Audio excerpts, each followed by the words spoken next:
बहुत अच्छा लगता है कि कोई बिहार का प्रधानमंत्री हो, ये शब्द अच्छा लगता है। हम लोग बिहार में कभी भी वो अपने बल पर सरकार नहीं बनाए हैं, या तो भाजपा के कंधे पर चढ़कर मुख्यमंत्री बने या लालू जी के कंधे पर बढ़े। जब ये जो सुपर सीएम अभी तेजस्वी जी है, जो डिप्टी सीएम है, उन्होंने कहा था कि पलटू चाचा पलटू राम, के चाचा पलटू राम हैं, तेजस्वी जी और लालू जी ने कहा था, वो एकदम सत्य प्रतीत हो रहा है। तो देश में बात नहीं है, इतनी बड़ी छवि हो चुके हैं नरेंद्र मोदी जी कि देश की जनता उनके अलावा अभी किसी पर नज़र नहीं रख रही है। हमारी नीति और व्यक्तित्व में कमी नहीं आई है। अधिकांश हमने जो वायदे पूरे किए, राम मंदिर बना दिया, 3 तलाक समाप्त कर दिया, और बहुत बड़े बड़े काशी विश्वनाथ का कॉरिडोर बना दिया, जनसंख्या नियंत्रण पर काम चल रहा है। पैसे लेके होते तो मैं पूरा इंडिया खरीद लेता, ऐसा थोड़ी ही होता। अभी पूरे देश के सभी लोगों को विश्वास है नरेंद्र मोदी पर। विधायक कब भांगते हैं?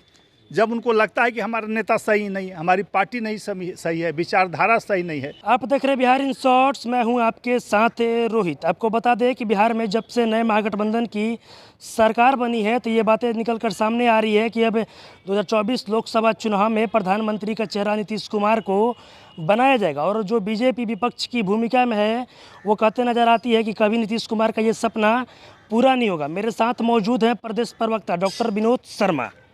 सर, आप लोग हमेशा बोलते रहते हैं कि नीतीश कुमार का ये जो प्रधानमंत्री का सपना लिया है वो कभी पूरा नहीं हो पाएगा, और दूसरी तरफ जो नीतीश कुमार है वो दिल्ली निकल रहे हैं विपक्ष को एकजुट करने के लिए। देखिए, बहुत अच्छा लगता है कि कोई बिहार का प्रधानमंत्री हो, ये शब्द अच्छा लगता है। हम लोग भी चाहते हैं कि बिहार का कभी बनना चाहिए। आप लोग भी चाहते हैं बिहार का बनना चाहिए, नीतीश कुमार नहीं। अच्छा, नीतीश कुमार नहीं, लेकिन बिहार का बनना चाहिए। लेकिन सच्चाई से आदमी को वाकिफ़ होना चाहिए, अपनी ज़मीनी स्थिति को आकलन करना चाहिए। हमारे माननीय मुख्यमंत्री जी एक सुलझे हुए मुख्यमंत्री, पुराने हमारे साथ अच्छा काम किए थे, लेकिन सच्चाई वो जान रहे हैं अपनी कि 2 सांसद जिताने की है। आज तक बिहार में कभी भी वो अपने बल पर सरकार नहीं बनाए हैं, या तो भाजपा के कंधे पर चढ़कर मुख्यमंत्री बने या लालू जी के कंधे पर बढ़े। सबसे बड़ी बात। दूसरा है कि विपक्ष को एक करने की बात कर रहे हैं। 2 दिन पूर्व आपने देखा कि तेलंगाना के मुख्यमंत्री आए थे, कितनी हास्यास्पद स्थिति हुई। ये लोग दबाव दे रहे थे कि आप घोषणा कर दीजिए प्रधानमंत्री का। वो कहा कि नहीं, मैं नहीं कर सकता, मैं तो खुद उम्मीदवार हूँ। तो आप समझिए क्या मजाक बन रहा है बिहार का, हमारे माननीय मुख्यमंत्री का। और हमारे नेता सुशील मोदी जी ने जो कल कहा है वो सच्चाई लग रहा है। प्रधानमंत्री तो दूर, विपक्ष के उम्मीदवार ही नहीं होंगे नीतीश जी, विपक्ष के उम्मीदवार भी नहीं होंगे। सच्चाई है। दर्जनों उम्मीदवार पहले से खड़े हैं। इनसे बड़ा चेहरा है ममता बनर्जी जी का, जो अपनी शक्ति पर वहाँ सरकार बनाती है बार बार। के दिल्ली के केजरीवाल जी अपने बल पर सरकार बनाते हैं। राहुल गांधी की राष्ट्रीय पार्टी है। तो जब ये लोग नहीं मान रहे हैं, तेलंगाना के मुख्यमंत्री इनको मानने के लिए तैयार नहीं है, तो दिल्ली तो हमेशा ही दौरे पर जाते हैं। कहाँ रोक है? जाएं, घूमें, हम लोग की शुभकामना है। लेकिन सच्चाई से वाकिफ़ होना चाहिए, अपनी स्थिति को समझनी चाहिए। और निश्चित रूप से अभी देश का सबसे अविश्वसनीय, कोई विश्वास नहीं कर सकता नीतीश जी पर चेहरा हो गए हैं। हमारे आदरणीय जो सुपर सीएम अभी तेजस्वी जी है, जो डिप्टी सीएम है, उन्होंने कहा था कि पलटू चाचा पलटू राम, तो उसको उन्होंने स्थापित कर दिया। कौन विश्वास करेगा आप पर? कब आप भाग जाइएगा, उम्मीदवारी छोड़ के बीच में भाग जाइएगा, कहीं समझौता कर लीजिएगा, तो क्यों विपक्ष उम्मीदवार बनाएगा? सबसे बड़ा प्रश्न है। एक तरफ सर जदयू कार्यालय में ये पोस्टर लगा है कि अब बिहार में दिखा, अब देश में दिखेगा।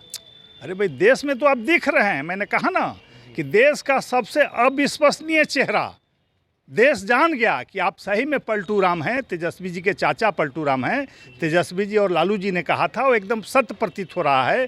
तो देश को अब क्या देखना है? अब तो अपनी छवि से वाकिफ़ करा दिए। जो हमारे साथ रह के पूंजी बनाई थी, अपना जो विश्वास कायम किया था बिहार में काम करके, उसको तो पूरी तरह से आपने सफा चट कर दिया।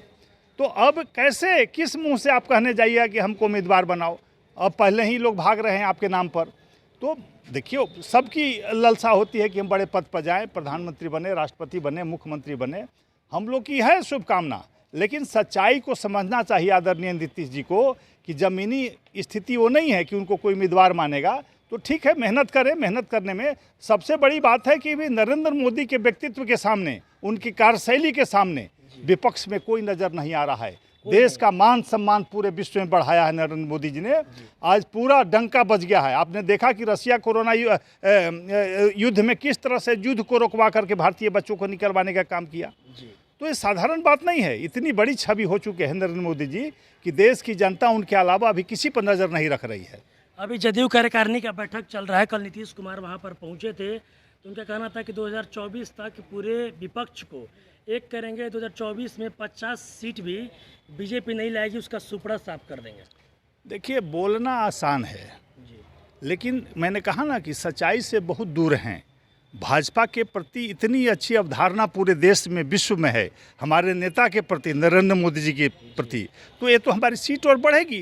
पहली बार भी लोग कह रहे थे, नीतीश जी लड़े थे पहली बार तो 2 सीट लोकसभा में आए, फिर दूसरी बार हमारे साथ आ गए। हमारी सीटें बढ़ती जा रही हैं, हमारे काम पर, हमारे नेता के व्यक्तित्व पर, हमारे नेता के नीति पर, पार्टी के, तो हमारी नीति और व्यक्तित्व में कमी नहीं आई है। अधिकांश हमने जो वायदे पूरे किए, राम मंदिर बना दिया, 3 तलाक समाप्त कर दिया, और बहुत बड़े बड़े काशी विश्वनाथ का कॉरिडोर बना दिया।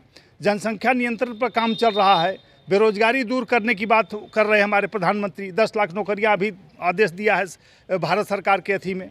तो हम काम लगातार कर रहे हैं, देश हित में, राष्ट्र हित में, लोगों में राष्ट्र भावना जगा रहे हैं।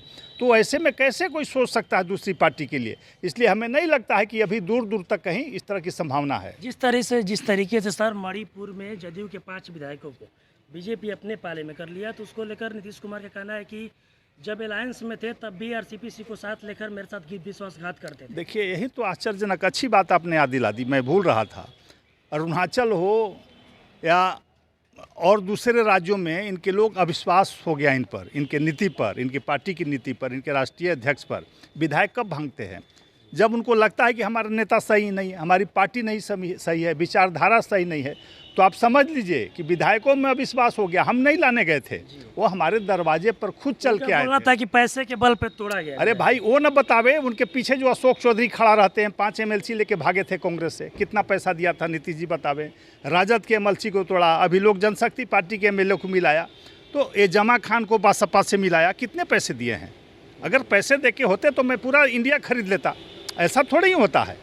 पैसे की कहीं कोई बात नहीं, विचारधारा की बात है, हमारे कार्यशैली की बात है, नेता का नेतृत्व की बात है। अभी पूरे देश के सभी लोगों को विश्वास है नरेंद्र मोदी पर, इसलिए आकर्षण के प्रति उनके रुझान हो रहा है उनके प्रति, और उनको देखकर लोग हमारे पार्टी में आ रहे हैं। और इनका गिर रहा है, वर्चस्व भी गिर रहा है, इनकी साख गिर रही है अपने पार्टी में, अपने लोग उनके भाग रहे हैं। तो उनको अपनी साख को बचानी चाहिए, कुछ ऐसा काम करें कि लोग फिर से विश्वास करें। चलिए, तभी आपने सुना ये बीजेपी के प्रदेश प्रवक्ता थे, इनका साफ कहना है कि जिस तरीके से जो नीतीश कुमार बोल रहे हैं कि प्रधानमंत्री बनेंगे, तो उन पर लोग कैसे विश्वास करेंगे जब वो बिहार में भी रहते हुए भी इतना सत्ता पलट चुके हैं, वो पलटू राम है, तो लोग उन पर विश्वास नहीं करेंगे। वहीं उनका ये भी कहना है कि जो उनका सपना है कि प्रधानमंत्री बनेंगे, कभी पूरा नहीं होगा। बस इसी तरह की तमाम खबरों के साथ आप मेरे साथ जुड़ रहे हैं, तब तक के लिए धन्यवाद।